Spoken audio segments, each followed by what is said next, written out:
ప్రియా పరలోకమందున మా తండ్రి, మేమందరం ఇక్కడికి నీ యొక్క జ్ఞానాన్ని నేర్చుకోవడానికి వచ్చాం నాయన. వచ్చిన మేము నీ మాటలను వినేవారంగా కాకుండా విన్న మాటలను మా హృదయం అనే పలక మీద రాసుకొని వాటిని ధ్యానిస్తూ వాటి ప్రకారం మా బ్రతుకులను సరిచేసుకునే భాగ్యం మాకు దయచేయి తండ్రి. అదేవిధంగా నీవు మాకు ఇచ్చిన గర్భఫలాలను నీ యొక్క జ్ఞానంతో పెంచుకోవాలని ఆశ కలిగి ఉన్నాం నాయన. ఆ ఆశను మేము నెరవేర్చాలంటే ముందు మేము నీ యొక్క జ్ఞానంలో ఎదగాలి తండ్రి. ఆ ఎదిగే భాగ్యంలో మేము అపవాదికి లోబడిపోతూ నీ నుంచి తప్పిపోతున్నాం నాయన. అతి విధంగా జరగకుండా మమ్మల్ని కాచి కాపాడమని నీ యొక్క చెంత నీ యొక్క జ్ఞానంలో నీ కనుదృష్టిలో మేము ఉండులాగా మాకు సహాయం చేయమని, నీ గురించిన జ్ఞానాన్ని లోకంలో ఉన్నవారి కంటే మేము మరి ఎక్కువగా తెలుసుకొని నీ యందు నిలబడేలా చేసినందుకు నీకు క్రీస్తు వారి ద్వారా కృతజ్ఞతలు తెలుపుకుంటూ యేసుక్రీస్తు వారి నామంలో ఈ ప్రార్థన నీకు సమర్పించుకుంటున్నాను పరమ తండ్రి. ఆమేన్. ఏమండి, అందరికీ వందనాలండి. మనం ఆదికాండం 15 అధ్యాయాలు చెప్పుకున్నామండి. ఈరోజు 16వ అధ్యాయం. ఈ 15వ అధ్యాయం వరకు కూడా మనం అబ్రహాం గారి గురించి చెప్పుకుంటూ వస్తున్నాం, అవును కదండి.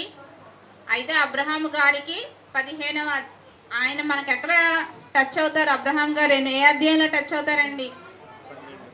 11వ అధ్యాయం చివరలో 12వ అధ్యాయం స్టార్టింగ్ నుంచి మనకి అబ్రహాం గారే వస్తారు. ఈరోజు మనం 16వ అధ్యాయానికి వచ్చాం. 12వ అధ్యాయం నుంచి 16వ అధ్యాయం వరకు 15, 12, 13, 14, 15 4 అధ్యాయాల్లో కూడా అబ్రహాం గారిది ఒకటే టాస్క్. తండ్రి, నాకు పిల్లలు లేరు, నాకు గర్భఫలాన్ని ఇవ్వు అని అడుగుతారు. 15వ అధ్యాయంలో నీవు నాకు గర్భఫలాన్ని ఇవ్వకపోతే నా ఇంట ఉన్న ఈ ఎలియాజరే పనివారిలోని పెద్ద దాసుడు నాకు వారసుడు అవుతాడని చెప్పి దేవుడిని అడుగుతాడు. దేవుడు అబ్రహామును ఎన్నుకున్నప్పుడు అబ్రహాము వయసు 75 సంవత్సరాలు. అది మనం 12వ అధ్యాయం 4వ వచనంలో చూస్తామండి.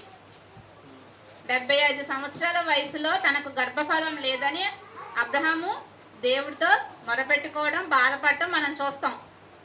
అయితే ఆయన గర్భఫలాన్ని 100 ఏళ్ల వయసులో దయచేస్తారు అబ్రహాం గారికి. 75 సంవత్సరాల నుంచి 100 ఏళ్ల వయసుకు కానీ గర్భఫలాన్ని ఇవ్వరు. అంటే మనం దేవుని కోసం ఎంతగా ఎదురు చూడాలి? 1 సంవత్సరం ఎదురు చూస్తే సరిపోతుందా? ఒక 2 సంవత్సరాలు, 3 సంవత్సరాలు, 5 సంవత్సరాలు, 10 సంవత్సరాలు, అవసరమైతే మన జీవితకాలం కూడా మనం ఎదురు చూడవలసిన పరిస్థితి ఉంటుందండి. చనిపోయే ముందైనా దేవుడు మనకు మంచి చేయకపోతాడా అనే ఆలోచన మనం కలిగి ఉండాలి. అంతేగాని నాకు చేయట్లేదు కదా దేవుడని చెప్పి మనం ఓపిక నశించి కనుక ఉంటే ఇక్కడ ఒక అనర్థం జరిగిందండి. 16వ అధ్యాయంలో పెద్ద అనర్థమే జరిగింది. అది చూద్దాం. మొదటి వచనం, అబ్రాము భార్య అయిన శారాయి అతనికి పిల్లలు కనలేదు. శారాయి పిల్లలు కనలేదు అబ్రాం గారికి. ఇక్కడ ఇంకా అబ్రహాం గారి పేరు అబ్రహాముగా మార్చబడలేదు, అబ్రాముగానే ఉంది. ఆమెకు హాగరు అను ఐగుప్తియురాలైన దాసి ఉండెను. కాగా శారాయి, ఇదిగో నేను పిల్లలను కనకుండా యెహోవా చేసి ఉన్నాడు, నీవు దయచేసి నా దాసితో పొమ్ము, ఒకవేళ ఆమె వలన నాకు సంతానము కలుగవచ్చునని అబ్రాముతో చెప్పెను. అబ్రాము శారాయి మాట వినెను.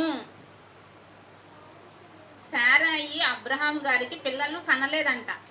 అయితే అక్కడ ఆవిడ ఏమంటుందంటే, నేను నీకు పిల్లల్ని కనలేదు కదా, దేవుడు నేను పిల్లల్ని కనకుండా దేవుడే చేశాడు, కాబట్టి నువ్వు నా దాసితో వెళ్ళి ఆమె ద్వారా నాకు పిల్లలను కలుగ చేయి అని తన భర్తను అడిగింది.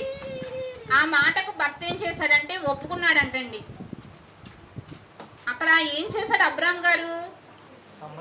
భార్య మాట విన్నాడు. భార్య మాట వినొచ్చా వినకూడదా? ఇప్పుడు ఇక్కడ ఉన్న వాళ్ళందరూ కూడా ప్రసాద్ తప్ప అందరూ వివాహం జరిగిన వాళ్ళే. భార్య మాట వినాలా వినకూడదా?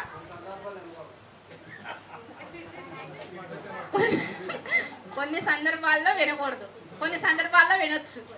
అదేంటండి? అది కొన్ని అనేది దేనికి వర్తిస్తుంది అనేది మనం వేసుకునే టాలీని బట్టి ఉంటుంది. ఇక్కడ అయితే శారాయి మంచిది కాదా?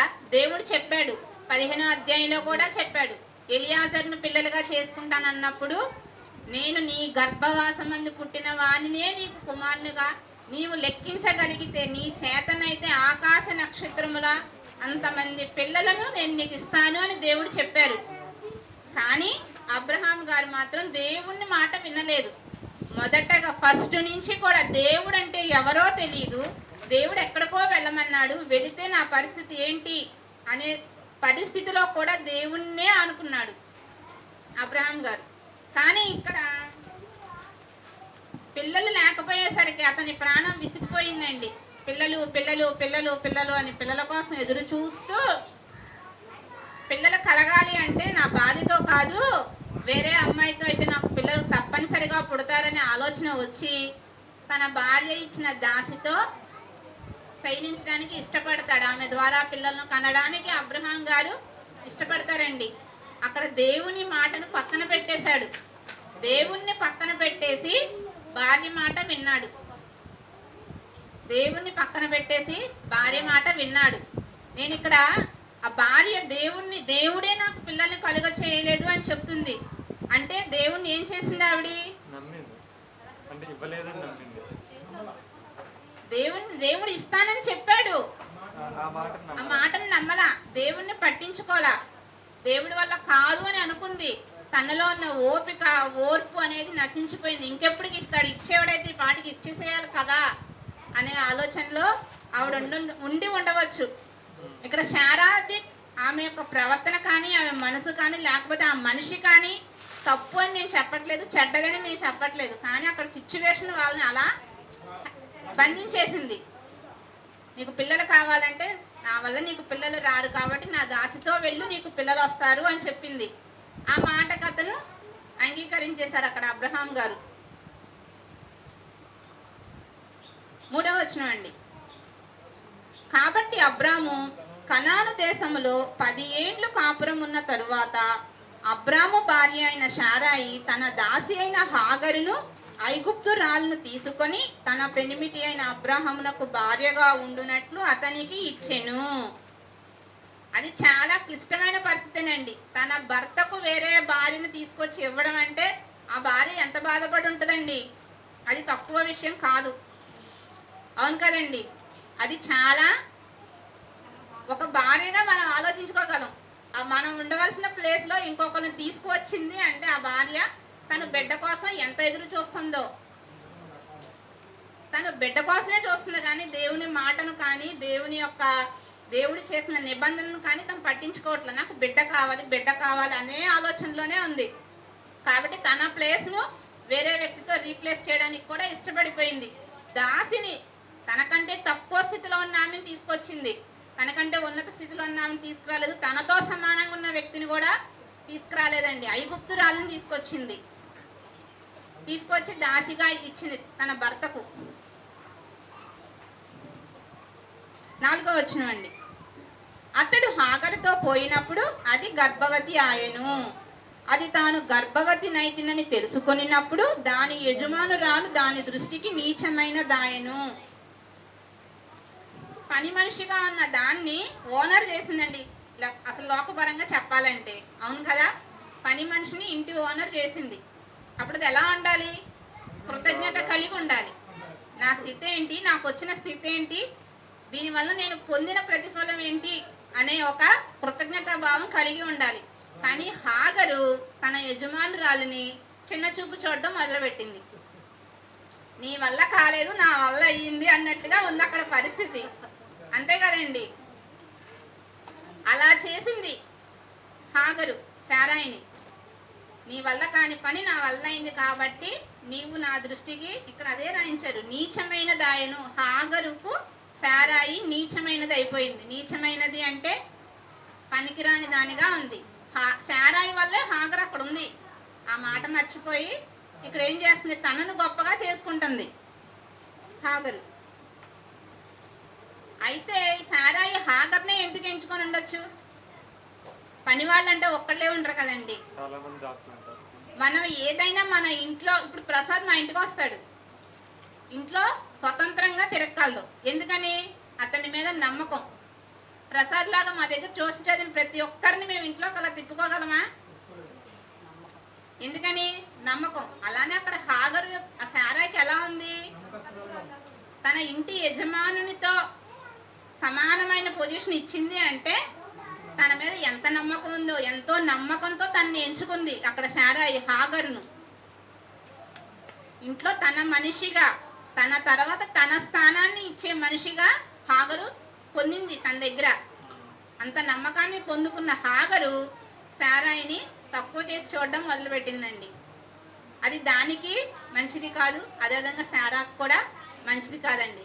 ఇక్కడ శారాయి తప్పు చేసింది, హాగరు తప్పు చేసింది, అదేవిధంగా వీళ్ళిద్దరికన్నా ముందు అబ్రహాం గారు తప్పు చేశారండి. ఇద్దరి మధ్యలో ఇప్పుడు అబ్రహాం గారు ఇరుక్కుపోయారు. అంతేనండి, ఇరుక్కుపోయారు. నెక్స్ట్ వచనం చూస్తే మనకు అర్థమవుతుంది. 5వ వచనం అండి. అప్పుడు శారాయి, నా ఉసురు నీకు తగులును, నేనే నా దాసిని నీ కౌగిటకిచ్చిన తరువాత తాను గర్భవతినైతినని తెలుసుకొనినప్పుడు నేను దాని దృష్టికి నీచమైన దాననైతిని, నాకును నీకును యెహోవా న్యాయము తీర్చునుగాక అని అబ్రాముతో అనేను. ఏమైందండి? దాన్ని నేనే నీకు ఇస్తే అదేం చేసింది? దాని దృష్టికి నేను నీచమైన దాన్ని అయిపోయాను, నీకు నాకు దేవుడు న్యాయం తీరుస్తాడని ఇప్పుడు చెప్తుంది. ముందు ఏమైంది ఆ ఆలోచన? మధ్యలో అసలు దాన్ని తీసుకురాకుండా దేవుడు మనకు న్యాయం తీరుస్తాడని ఎదురు చూస్తూ ఉండొచ్చు కదండి. ఈరోజు మనుషులకు మెయిన్గా ఉండని స్థితి ఏంటంటే ఓపిక అనేది అసలు ఉండట్లేదండి. అస్సలు ఉండట్లేదు. నాకు అస్సలు ఉండదు ఓపిక, అస్సలు ఓపిక అనేది ఉండట్లేదండి మనిషికి. దేవుడు ఏమిస్తాడా, లేకపోతే నెక్స్ట్ జరిగే పరిస్థితి ఏంటా అని ఎదురు చూసే స్థితి మాత్రం మనుషులకి ఎవ్వరికీ ఉండట్లేదండి. ఆనాడు శారాకు కూడా ఉండలేదండి. కానీ ఎదురు చూసింది, చాలా సంవత్సరాలు ఎదురు చూసింది. కానీ ఇంకా దేవుడు ఇవ్వడేమో అనుకొని తన డెసిషన్ తాను తీసేసుకుంది. మధ్యలోకి హాగర్ని తీసుకొచ్చింది. హాగర్ వచ్చి ఏం చేసింది? ఇప్పుడు ఇద్దరి మధ్యలో తాను పెత్తనం చేయడం స్టార్ట్ చేసింది హాగరు. అటు అబ్రహాంకి ఇటు శారాకి మధ్యలో వచ్చి తానే గొప్పగా తాను ప్రదర్శించుకుంటుంది అక్కడ హాగరు. ఇప్పుడు అంటుంది శారా, నేనే నా దాసిని నీ కౌగిటకి ఇచ్చిన తరువాత తాను గర్భవతినైతినని తెలుసుకొనినప్పుడు నేను దాని దృష్టికి నీచమైన దానినైతిని, నాకును నీకును యెహోవా న్యాయము తీర్చునుగాక అని అబ్రహాంతో చెప్తుందంట శారాయి. 6వ వచనం అండి. అందుకు అబ్రహాము, ఇదిగో నీ దాసి నీ చేతిలో ఉన్నది, నీ మనసు వచ్చినట్లు దాన్ని చేయుమని శారాయితో చెప్పెను. శారాయి దాన్ని శ్రమ పెట్టినందున ఆమె యొద్ద నుండి అది పారిపోగా. అసలుకి ఏం జరుగుతుందండి అక్కడ పరిస్థితి? చేయకూడని పని చేసింది వీళ్ళు. నీ దాసి నీ చేతిలోనే ఉంది, నీ ఇష్టం వచ్చినట్టు చేసుకొని అక్కడ భర్త చెప్తున్నాడు. ఫస్టే హాగర్తో నువ్వు వెళ్ళు అన్నప్పుడు ఇది మంచి పద్ధతి కాదు అని ఆ భర్త చెప్పాలి, చెప్పలేదు. కొన్ని నెక్స్ట్ హాగర్ గర్భవతి అయిన తర్వాత శారాయిని తక్కువగా చేసి చూసింది. అప్పుడైనా హాగర్కి చెప్పాలి, నువ్వు అలా చేయకూడదు, దానివల్లే నువ్వు ఇలా ఉన్నావు అని చెప్పాలి. అప్పుడు మాట్లాడలేదు అబ్రహాం గారు. ఇక్కడ మళ్ళీ వచ్చి దీనివల్ల నాకు చాలా ఇబ్బందిగా ఉందని శారాయి వచ్చి అబ్రహాంతో చెప్తే, అయితే అది నీ చేతిలోనే ఉంది, అది నీ దాసే కాబట్టి నీ ఇష్టం వచ్చినట్టు చేసుకొని మళ్ళీ భార్యతో అంటున్నాడు. ఇక్కడ ఎవరిని అతను ఏం చేయట్లా, గద్దించట్లా. తను అసలు యజమానుడు ఎలా ఉండాలో అలాంటి పొజిషన్లో అక్కడ అబ్రహాం గారు ఈ సన్నివేశంలో మనకి కనిపించట్లేదు. అయితే శారా ఎప్పుడు ఏం చేసింది? దాన్ని బాధ పెట్టడం స్టార్ట్ చేసింది. ఆ బాధకి హాగరు తట్టుకోలేక పారిపోయిందంట. అంటే హాగరు పారిపోయేటంతగా, గర్వం వచ్చిన హాగరు పారిపోయేటంతగా శారా బాధ పెట్టిందంటే చూసుకోండి. ఆ బిడ్డ కోసం వాళ్ళు పడే వేదన, ఆ బాధకి వాళ్ళు చేసే పనులేంటో కూడా వాళ్ళు మర్చిపోతున్నారు. తమ సహనాన్ని, తమ ఓపికను కోల్పోయి ఏం చేస్తున్నామో ఆలోచించలేని పరిస్థితిలోకి వాళ్ళు వెళ్ళిపోయారండి. 7వ వచనం అండి. యెహోవా దూత అరణ్యములో నీటి బుగ్గ యొద్ద అనగా శూరు మార్గములో బుగ్గ యొద్ద ఆమెను కనుగొని, శారాయి దాసిమైన హాగరు ఎక్కడి నుండి వచ్చితివి, ఎక్కడికి వెళుచున్నావని అడిగినందుకు అది నా యజమానురాలైన శారాయి యొద్ద నుండి పారిపోవుచున్నాను అనేను. అప్పుడు యెహోవా దూత నీ యజమానురాలి యొద్దకు తిరిగి వెళ్ళి ఆమె చేతి క్రింద అణిగి ఉండమని దానితో చెప్పెను. దేవుడు చెప్పాడంటండి హాగర్కి, నువ్వు ఎక్కడి నుంచి వస్తున్నావు, తిరిగి నువ్వు అక్కడికే వెళ్ళిపో అని దేవుడు చెప్తే అప్పుడు ఈ హాగర్ ఏం చేస్తుందంటే యెహోవా మరియు 10వ వచనం, మరియు యెహోవా దూత నీ సంతానమును నిశ్చయముగా విస్తరింపచేసేదను, అది లెక్కింప వీలు లేనంతగా విస్తారమగునని దానితో చెప్పెను. మరియు యెహోవా దూత ఇదిగో యెహోవా నీ మొరను వినేను, యెహోవా నీ మొర వినేను అని ఉందంటే ఇక్కడ ఏం చేసింది ఈ హాగరు, దేవునికి మొరపెట్టుకుంది. అక్కడ శారా తనకు వచ్చిన పరిస్థితికి దేవునికి మొరపెట్టకుండా భర్తకి ఒక సలహా ఇచ్చింది, ఉచిత సలహా, పనికిరాని సలహా ఇచ్చింది. ఆ సలహాతో ఎదుటి వ్యక్తిని బాధ పెట్టేవారిగా మారిపోయారు. కానీ ఈ హాగరు తనకు వచ్చిన పొజిషన్ని తాను మర్చిపోయి తనకు ఆ పొజిషన్ ఇచ్చిన వారి మీదే గర్వం అనేది చూపించింది. కానీ దానివల్ల తనకు కష్టం వస్తే దేవునికి మొరపెట్టుకుందంటండి. దేవునికి మొరపెట్టుకుంటే దేవుడు ఆమె మొరను ఆలకించాడు. మనమైనా అంతే, మన ముందు మనకు వచ్చిన పరిస్థితిని బట్టి మనం అదో ఇదో ఏదో ఒకటి మనంతో సొంతంగా మనం డెసిషన్ అనేది తీసుకుంటాం. కానీ దానివల్ల మనకి ఇబ్బంది వస్తే మనం మళ్ళీ సొంత నిర్ణయాలు తీసుకోకూడదు. ఫస్ట్ ప్రయారిటీ దేవుడికే ఇవ్వాలి. ఇవ్వకుండా మన ఆలోచన బట్టి మనం చేసుకున్న తర్వాత అయినా సరే మన బుద్ధి ఎరిగి మనం దేవునికే ప్రయారిటీ ఇవ్వాలి. మెయిన్ అయితే దేవునికి ఇవ్వాలి. ఒకవేళ మర్చిపోయి మనకు మనం నిర్ణయం తీసుకున్న తర్వాత అయినా తెలుసుకొని దేవునికే ఇవ్వాలి ప్రయారిటీ. అంతేగాని మన చుట్టూ ఉన్న వారి మీద ఆనుకుంటే ఈ అబ్రాము సారాయి చేసిన తప్పు వల్ల ఒక జనాంగమే వచ్చేసింది భూమి మీదకి. అవును కదండి, వాళ్ళు ఆ పొరపాటు చేయకుండా ఉంటే ఆ జనాంగం వచ్చేదే కాదు, ఆ ఇష్మాయిల్ అనేవాళ్ళు వచ్చేవాళ్ళే కాదు. వాళ్ళ వల్ల ఎంతో ఈ దేశానికి ఎంతో ఇబ్బంది జరుగుతుంది, ఈ ప్రపంచానికి. ఆ పరిస్థితి వచ్చి ఉండేదే కాదు వాళ్ళు చేసిన చిన్న పొరపాటు వల్ల. కాబట్టి మనం కూడా ఏదన్నా చేసినా గబాల్మని దేవుని దగ్గరకు వచ్చి క్షమాపణ అడిగి దేవునికి మనం మొరపెట్టుకోవాలి. ఇక్కడ ఈ హాగర్ అదే చేసింది, దేవునికి మొరపెట్టుకుంది.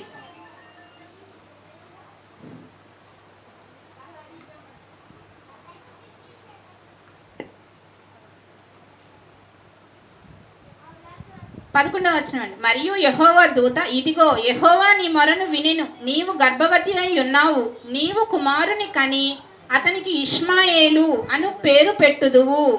ఇష్మాయేలు అంటే కింద దేవుడు వినును, దేవుడే పేరు చెప్పేశాడు. నువ్వు గర్భవతిగా ఉన్నావు కాబట్టి నీకు ఒక కుమారుడు పుడతాడు, ఆ కుమారుడికి దేవుడు వినును అంటే ఇష్మాయేలు అని పేరు పెట్టు అని దేవుడు చెప్తాడండి ఆమెకు. అతడు అడవి గాడిద వంటి మనుష్యుడు, అతని చెయ్యి అందరికిని అందరి చేతులు అతనికిని విరోధముగా ఉండును, అతడు తన సహోదరులందరి ఎదుట నివసించునని దానితో చెప్పగా అది చూచుచున్న దేవుడవు నీవే అని పేరు తనతో మాటలాడిన యెహోవాకు పెట్టెను. దేవుడు చెప్పిన మాటకు తను ఏం చెప్పిందంటే నువ్వు చూచుచున్న దేవుడవు. ఎందుకంటే తను దేవునికి మొర పెడితే తన మొరకు దేవుడు సమాధానం ఇచ్చాడు. కాబట్టి నువ్వు చూచుచున్న దేవుడు అంటే నువ్వు ఎప్పుడూ కూడా చూస్తూనే ఉంటావు, నీ బిడ్డలు ఏం చేస్తున్నారో నువ్వు చూస్తూనే ఉంటావు అని దేవునికే, మనుషులందరికీ సజీవుడైన దేవుడు. అవును కదండి, మనుషులందరినీ ఎప్పుడు చూస్తూ ఉండే దేవుడు. అలాంటి దేవుడికి పేరు పెట్టింది, దేవునికే పేరు పెట్టిన స్త్రీ ఈవిడే. మనం ఇప్పటి వరకు చూసుకుంటూ వస్తే మనకు ఫస్ట్ టైం టచ్ అయింది దేవునికి పేరు పెట్టిన వ్యక్తిగా హాగర్. చూచుచున్న దేవుడవు అని దేవునికే పేరు పెట్టిందండి. దీన్ని బట్టి మనం ఏమనుకోవాలి, మనం ఏం ఆలోచన చేయాలి? మనం ఆదికాండం ఫస్ట్ నుంచి ఎందుకు నేర్చుకుంటున్నామండి? మనకు అవసరం లేనివి అంటూ లేదు. అవసరం లేనిది ఉంది అంటే అది మనకు ఈ మొదటి నుంచి వచ్చిన మిగిలిన జనాంగం గురించి తెలుసుకోవడానికి, ప్లస్ మనల్ని మనం ఎలా మన భక్తి జీవితంలో పెంచుకోవాలి, ఎదగాలనేది తెలుసుకోవడానికి మనకి ఈ ఆదికాండం ఉపయోగపడుద్దండి. వారిని చూసి మన జీవితాన్ని మనం సరి చేసుకోవచ్చు. ఇక్కడ ఈవిడ తప్పు చేసింది కానీ దేవుణ్ణి ఆనుకుంది, దేవునికే పేరు పెట్టిందండి. చూచుచున్న దేవుడు, ఈ రోజు కూడా దేవుడు ఆ రోజు ఆది కాండంలోనే చూడట్లేదు దేవుడు, ఈ రోజు కూడా చూచుచున్న దేవుడేనండి. మన నడకను, మన పడకను, మన మాటను, మన చేతను, మన ఆలోచనను కూడా చూసే దేవుడండి. అలాంటి దేవుణ్ణి మనం అశ్రద్ధ చేయకూడదు. అశ్రద్ధ చేయకుండా దేవునికే మనం ప్రయారిటీ ఇవ్వాలండి. ప్రతిదీ మనకు అవసరమైన, మనకు వచ్చే ప్రతిదీ, ఎవరికి చెప్పుకోలేని ప్రతి బాధ కూడా మనం దేవునికి చెప్పుకుంటే అది మనకు కంపల్సరీగా తీరుస్తాడండి దేవుడు. మనకు అందుకు ఎగ్జాంపుల్ ఎవరంటే అబ్రహాం గారే. 75 సంవత్సరాల వయసులో దేవుడు ఆయన్ని ఎన్నుకున్నారు. 100 ఏళ్ల వయసులో ఆయనకు బిడ్డనిచ్చారు. ఎన్ని సంవత్సరాల వ్యవధి ఉంది? అర్థమైందండి? కాబట్టి మనకి కూడా మోషే గారిని చూస్తే 40 సంవత్సరాల వరకు తన ఇష్టానుసారంగా ఉన్నాడు మోషే గారు. 80 సంవత్సరాలండి, 40 సంవత్సరాలేమో పెరిగాడు ఐగుప్తు దేశంలో. తర్వాత 40 సంవత్సరాలు వివాహం చేసుకున్న తర్వాత 80 సంవత్సరాల వయసులో అప్పుడు దేవుడి గురించి తెలుసుకొని దేవుని కోసం మరి 40 సంవత్సరాలు వాడుకున్నాడు. నేను చివరి వయసుకు వచ్చాను, నేను ముసలిదాన్ని అయిపోయాను, లేకపోతే ముసలి వాళ్ళగా ఉన్నాం మేము, మా వల్ల ఏమవుతుందిలే అని అనుకుంటారు చాలామంది. ఆ రోజు మొదలుపెట్టిన మనం దేవుల్లో భక్తి జీవితాన్ని ఉన్న 4 రోజులైనా దేవుడు సంతోషంగా చూసి ఆయన ఉన్న మహాలోకానికి తీసుకెళ్తాడండి. పరలోకం కోసమే ఈ ప్రాకులాట. చిన్నపిల్లల దగ్గర నుంచి చనిపోయే వారి వరకు. చనిపోయిన తర్వాత పరిస్థితే అయితే పరలోకమా లేకపోతే పాతాళ లోకమా, పరలోకానికి వెళ్ళాలా పాతాళానికి వెళ్ళాలా, అది మనం భూమి బ్రతికుండగా నిర్ణయించుకున్నాం అనుకోండి, మనకు ఆ లోకం అనేది ఏంటో నిర్ణయింపబడుతుంది. కాబట్టి చూచుచున్న దేవుడికి మనం ఫస్ట్ ప్రయారిటీ ఇవ్వాలి.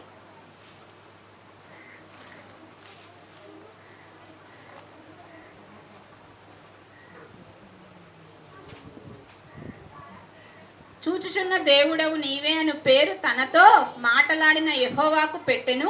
ఏలయనగా నన్ను చూచిన వాణ్ణి నేనిక్కడ చూచితిని కదా అని అనుకొనెను.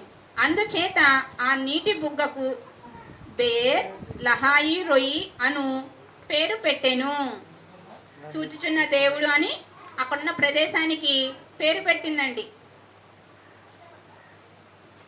అది కాదేశుకును బెరెదుకును మధ్య ఉన్నది. తరువాత హాగరు అబ్రహామునకు కుమారుని కనెను. అబ్రాము హాగరు కనిన తన కుమారునికి ఇష్మాయేలను పేరు పెట్టెను.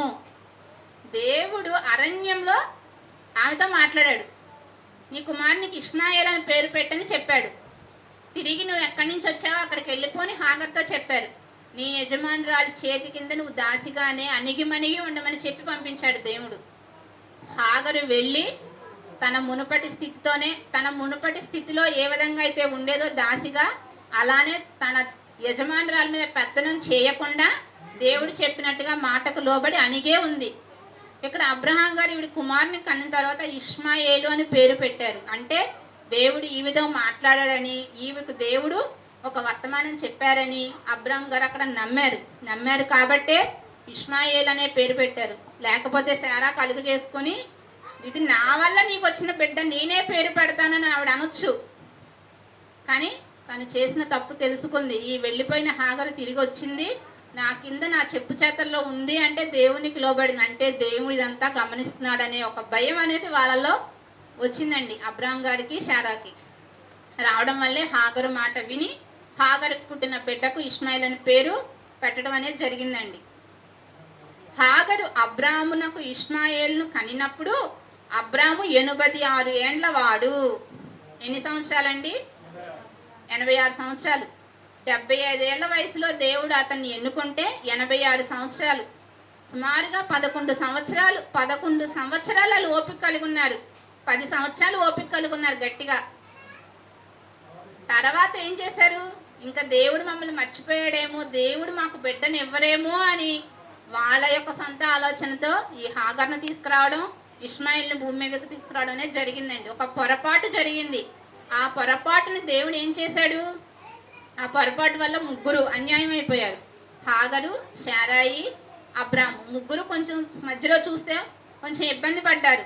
కానీ ఈ హాగర్ ఎప్పుడైతే దేవునికి మొరపెట్టుకుందో దేవుడు ఆ పరిస్థితిని సరిచేశారు. మనం కూడా ఏదైనా తప్పు చేస్తే దేవుని దగ్గర మనం మొర అనేది పెట్టుకుంటే దేవుడు మనకు ఎలాంటి స్థితినైనా మంచి స్థితిగా మారుస్తారండి. వాళ్ళ మధ్య ఎంతో ఘర్షణగా ఉన్న స్థితిని నెమ్మదిగా ఇష్మాయేలు జననం ప్రశాంతంగా జరిగేలాగా దేవుడు చేశాడు. దేవుడి మాటను, దేవుడు మనకిచ్చిన పరిస్థితిని మనం అర్థం చేసుకొని దాని ప్రకారం మనం చక్కగా బ్రతికితే దేవుడు మనల్ని ఎప్పుడు విడిచిపెట్టడండి. మన తోడు మనతోనే ఉంటాడు దేవుడు. కాబట్టి మనం ఫస్ట్ ప్రయారిటీ చూచుచున్న దేవుడు ప్రతిరోజు ప్రతి విషయాన్ని చూస్తాడు. కాబట్టి దేవునితో సహవాసాన్ని మాత్రం మనం ఆపకూడదు. దేవునితో సహవాసాన్ని పెంచుకుంటూ పరలోకం కోసం ఎదురు చూస్తూ ఆ పరలోకానికి చేరే వారంగా మనం అందరం ఉండాలని కోరుకుంటున్నానండి. ప్రార్థన చేసుకుందాం. ప్రియా పరలోకమందున మా తండ్రి, నీవు ఇచ్చిన జ్ఞానాన్ని బట్టి నీ బిడ్డలకు నీ యొక్క మాటలను చెప్పాను నాయన. అబ్రహాం గారు ఏ విధంగా అయితే నిన్ను పట్టించుకోకుండా తన భార్య మాటను ఏ విధంగా అయితే విన్నాడో, మేము కూడా అలా అప్పుడప్పుడు కొన్ని పరిస్థితుల్లో నిన్ను పక్కన పెట్టి మా చుట్టూ ఉన్న వాతావరణానికి నిన్ను అశ్రద్ధ పెట్టే వారంగా మేము ఉంటాం నాయన. అలా ఉండకుండా, అలా ఉన్నా సరే నిన్ను మళ్ళీ మా తప్పుని క్షమించమని నీ దగ్గరికి వచ్చేవారుగా మేము ఉండాలి నాయన. అలా ఉండటానికి మాకు సహాయం చేయమని అడుగుతున్నాం తండ్రి. అపవాదికి మేము ఆకర్షితులం అయిపోతున్నాం నాయన. అటు విధంగా కాకుండా మంచి ఓర్పును సహనాన్ని కలిగి నీ భక్తి జీవితంలో ముందుకు సాగే భాగ్యం దయచేయమని యేసుక్రీస్తు వారి ద్వారా ఈ ప్రార్థన నీకు సమర్పించుకుంటున్నాను పరమ తండ్రి. ఆమేన్.